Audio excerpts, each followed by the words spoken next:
The mirror really could make him become the man he always wanted to be. It just never told him what it would cost. It had been in the house longer than he had. He couldn't have said where it came from, or why.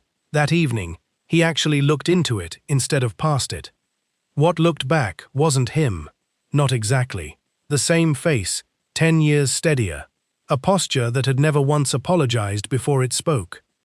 The mirror showed him the man he could have been, and every time he looked, it would trade a real piece of who he was for a piece of who that man was. He didn't know that yet. He just looked a second time, on purpose. The next day, the presentation he usually fumbled went well. Not rehearsed well, but easy, the way it must be easy for people who've never once imagined it going badly. He told himself it was a good night's sleep. That evening, walking past the photo of his parents in the hallway, he stopped. He knew exactly who they were. He could have named the day, the kitchen, the joke half caught mid-laugh. He reached for a single happy memory with them. Anything. One afternoon, one dinner, one ordinary Tuesday, and there was nothing there to reach for.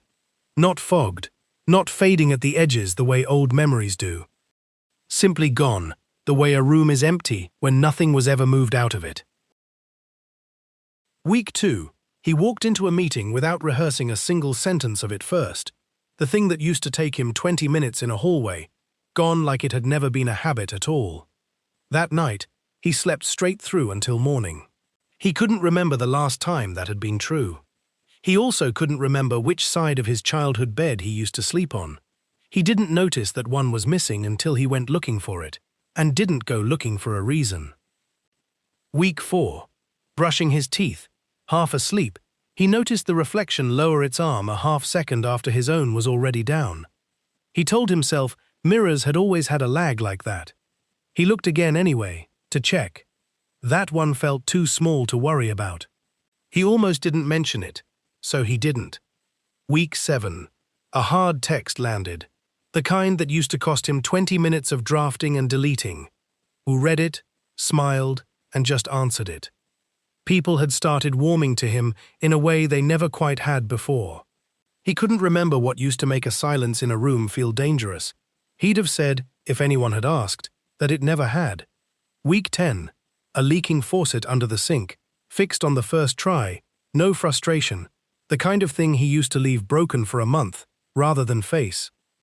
He couldn't remember his father's hands ever showing him how to do that. He was fairly sure they had. He just couldn't find the memory of it anymore, in the place a memory like that should have been. Week 12.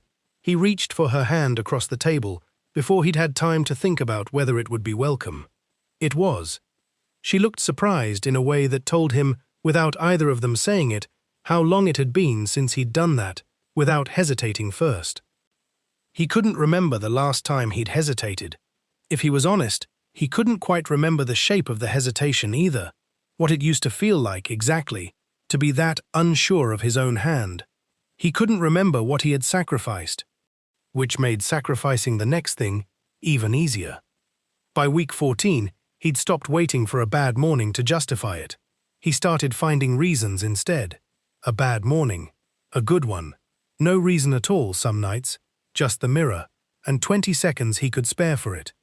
By then, he could stand in front of it at 2 in the morning for no reason he could have explained to anyone, and just watch him back, calmer than he'd been in years, warmer, the kind of steady that used to belong to other people. For the first time, he envied his own reflection. She never stopped loving him, she just stopped noticing, somewhere in those weeks, which one of them she was actually talking to. It wasn't a betrayal she could have named. He was standing right there. He always was. It was only that the version of him waiting in the mirror answered a little quicker, laughed a little easier, and she'd started, without deciding to, aiming the good mornings at whichever one answered first.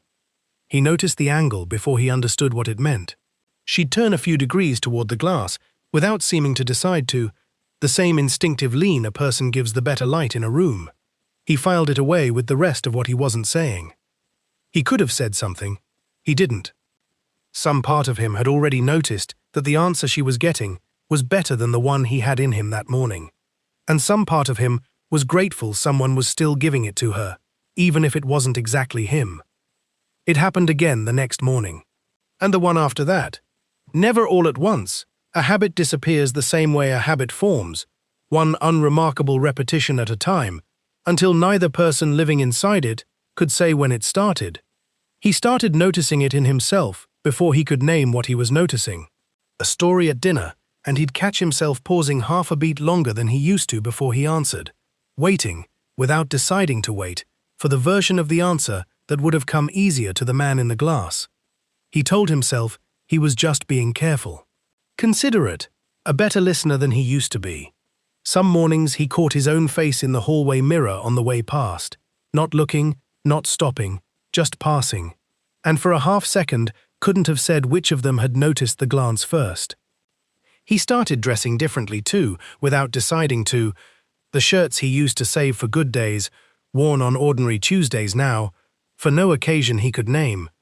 He told himself it didn't matter which of them she meant the joke for, as long as someone in the room was laughing back. Some nights, alone, he caught himself rehearsing what he'd say to her the next morning, not so he'd have something to say, but so it might land the way the mirror's version always seemed to land, effortless, already sure of itself, never once needing a second try. He got good at it, the rehearsing, better, some nights, than he was at the actual conversation the next morning, which was its own kind of quiet warning, if he'd let himself hear it as one. The version of him in the mirror never had to rehearse anything. That should have told him something too. He never said any of this out loud. There wasn't a sentence for it that didn't sound like an accusation against no one in particular. He tried, one night, to remember his daughter's laugh as a baby. He could see the room. He could see the crib. He reached for the sound of it and found the exact same nothing he'd found at the photo of his parents, months earlier. That one frightened him enough to mean it. He didn't go near the mirror for 3 days. He made it through the first day almost proud of himself. The second, he draped a towel over the bathroom mirror so he wouldn't have to decide not to look every time he passed it. He hadn't accounted for the rest of the glass in the world. A car window at a red light, a darkened shop front, the back of a spoon, of all things, at breakfast on the 3rd morning, his own face, upside down, gone before he could stop himself from checking whether it moved right. Nothing came back wrong. He told himself that should have been a relief. It wasn't. By the 3rd night he wasn't sleeping so much as lying still, and everything that had gotten easier in the last 3 months, the meetings, the messages, the mornings, had gotten hard again, all at once, like muscles that had quietly stopped being his own. Some small, ashamed part of him had started missing it by then. Not the man in the glass, he told himself, just the ease, just the 20 seconds that used to cost him nothing. The 4th night, tired in a way 3 days of rest hadn't touched, he told himself it was just this once, just to get through the week, and looked anyway. The reflection was already moving before he'd finished raising his head. The lag from week 4, the half-second he'd talked himself out of noticing, was gone. It wasn't following him anymore. He started testing it. Sudden moves, off rhythm, the kind of thing meant to catch a half-second of lag if there was still one left to catch. There wasn't. It moved with him, exactly together, the way 2 people move when they've rehearsed something long enough to stop needing to watch each other do it. He tried to list it, out loud, alone, like saying it might make it easier to hold on to. The photo in the hallway, which side of his childhood bed, his father's hands on that faucet, his daughter's laugh as a baby. He got through 4. He couldn't remember what the 5th one was supposed to be.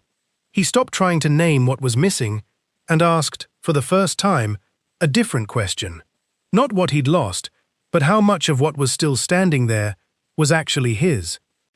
He looked up to ask the mirror, and in the doorway behind his own reflection, he saw her, his wife, watching both of them, unable to tell which one she should be afraid for.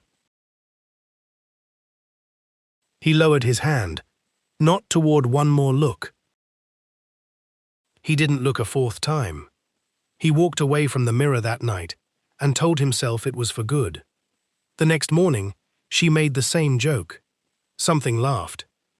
He was almost sure it was him. Can you become your best self without losing yourself?